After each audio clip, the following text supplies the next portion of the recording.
রহমতের ফেরেশতারা বলে, ওগো আল্লাহ, আপনার বান্দা কোনোদিন জান্নাত দেখে নাই, এই চর্মচক্ষু দ্বারা জান্নাত দেখানো সম্ভব নাই।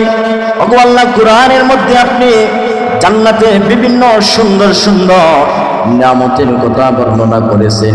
আপনার নবী যে হাদিসের মাধ্যমে জান্নাতের সুন্দর সুন্দর কথাগুলো বর্ণনা করেছেন। ওগো আল্লাহ, আপনার বান্দাগণ এই সমস্ত নিয়ামতের কথা শুইনা পাগল পারা হয়ে গেছে, পাগল পারা হয়ে গেছে। এর জন্য আপনার বান্দা জান্নাতে যেতে চায়, জান্নাতে যেতে চায়, জান্নাতে যেতে চায়। আল্লাহ সুবহানাহু ওয়া তাআলা বান্দাদের এই সমস্ত কথাগুলা ফেরেশতা যখন আমার আল্লাহর কাছে উপস্থাপন করে, আমার আল্লাহ অত্যন্ত খুশি হয়ে আমার আল্লাহ প্রশ্ন করতেছেন, মা ইয়াকুলু ইবাদি। ফেরেশতারা বাধা দিয়েছিল, আল্লাহ আদম জাতি বানাইয়েন না। কিন্তু আমার আল্লাহ গর্ব করে, আমার আল্লাহ অহংকার করে। ওই যে ফেরেশতাদেরকে জিজ্ঞেস করতেছেন কেন, ওই কথার জবাব দেওয়ার জন্য আল্লাহ বলেন, মা ইয়াকুলু ইবাদি। ফেরেশতারা রে, আমার বান্দা কি চায়, আমার বান্দা কি বলেছে, আমার বান্দা কি বলেছে। রহমতের ফেরেশতারা বলে, ওগো আল্লাহ, আপনার বান্দা কোনো কিছু চায় না।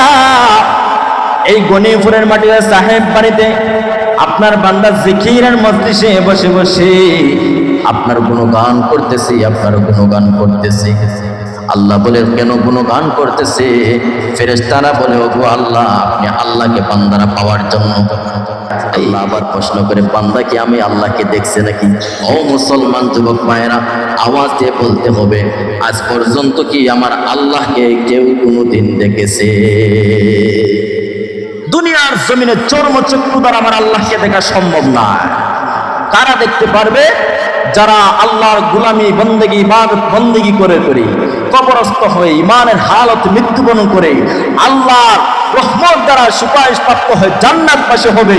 সেই জান্নাতবাসীর একমাত্র আমার আল্লাহকে দেখতে পাবে। আওয়াজ বলে আল্লাহু আকবার। এর জন্য সম্মানিত প্রশ্ন লক্ষ্য করুন, ফেরেশতারা বলে, ওগো আল্লাহ, আপনি আল্লাহকে বান্দারা পাওয়ার জন্য ওই জায়গার মধ্যে বান্দারা কোন কোন ঠান্ডার মধ্যে বসে আছে গো আল্লাহ। আল্লাহ বলে, বান্দা যদি আমি আল্লাহকে পেয়ে যায় তাহলে বান্দার কি লাভ হবে? রহমতের ফেরেশতারা বলে, ওগো আল্লাহ, এই বান্দারা যদি আপনি আল্লাহকে পাইয়া যায়, বান্দার ইহকাল পরকাল উভয়কাল বান্দার সফল কাম। আওয়াজে বলা যাবে কি আল্লাহু আকবার। পরবর্তী কথার মধ্যে আমার আল্লাহ বলেন, আর রহমতের ফেরেশতারা বান্দার কি চায়? ফামা ইয়াসআলুনি, বান্দা আমি আল্লাহর কাছে আর কি চায়, বান্দার কি চাহিদা আছে? রহমতের ফেরেশতারা জবাব দেয়, ওগো আল্লাহ, আপনার বান্দা আপনার কাছে এটাই চায়, জাহান্নামের যে উত্তপ্ত কঠিন ভয়ঙ্কর আযাব, উত্তপ্ত আগুন, জাহান্নামের উত্তপ্ত কঠিন ভয়ঙ্কর আযাব। ওগো আল্লাহ, এই জাহান্নামের আযাব থেকে বাঁচতে চায়, জাহান্নামের আযাব থেকে বাঁচতে চায়। আল্লাহ সুবহানাহু ওয়া তাআলা বলেন, এই রহমতের ফেরেশতারা রে, আমার বান্দা কোনদিন জাহান্নামের আযাব দেখছে নাকি? রহমতের ফেরেশতারা ডেকে ডেকে বলে, ওগো আল্লাহ, আপনার বান্দা কোনদিন জাহান্নামের আযাব দুনিয়ার জমিনে চর্মচক্ষু দ্বারা অবলোকন করতে পারে নাই, কোনদিন তাদের হৃদয় দ্বারা অনুভব করতে পারে নাই, কোনদিন তারা কল্পনা পর্যন্ত করতে পারে নাই। আমার আল্লাহ বলে, তাহলে বান্দা কেন জাহান্নামকে ভয় পায়? তাহলে বান্দা কেন জাহান্নামকে বড় ভয় পায়?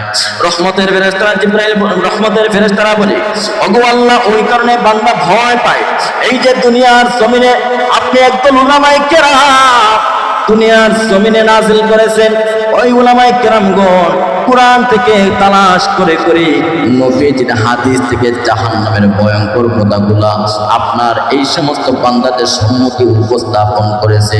আপনার বান্দারা এই জাহান্নামের কথাগুলা শুনে শুনে, এই জাহান্নামের কথাগুলা তারা শোনার পর এই জাহান্নামের আগুনকে এত বেশি ভয় পায়, এত বেশি ভয় পায়। ওগো আল্লাহ, আর কোনো কিছু আপনার বান্দা আপনার কাছে চাই নাই। আল্লাহ রাব্বুল আলামিন বললেন, বুঝলাম আমার বান্দা জাহান্নামের আযাব থেকে বাঁচতে চায়। ও রহমতের ফেরেশতারা, আমি আল্লাহর কাছে বান্দার কি চাই?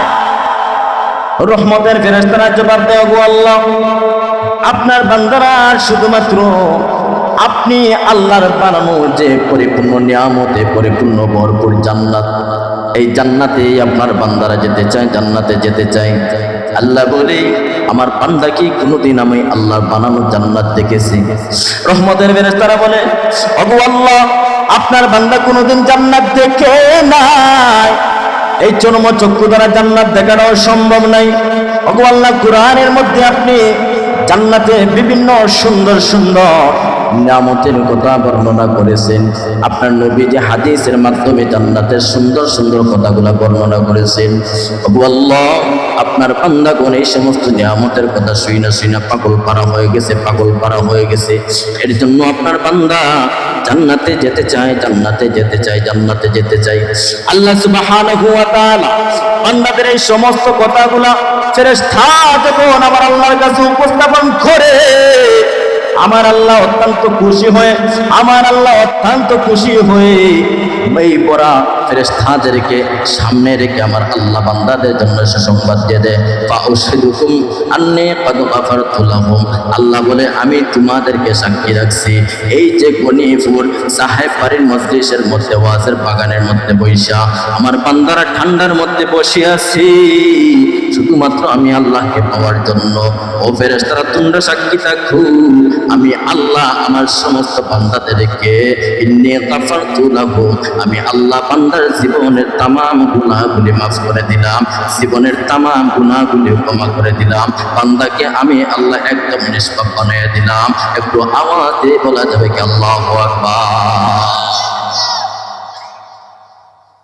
কথা বুঝছেন আমার আপনারা যারা এই জায়গায় আসছেন?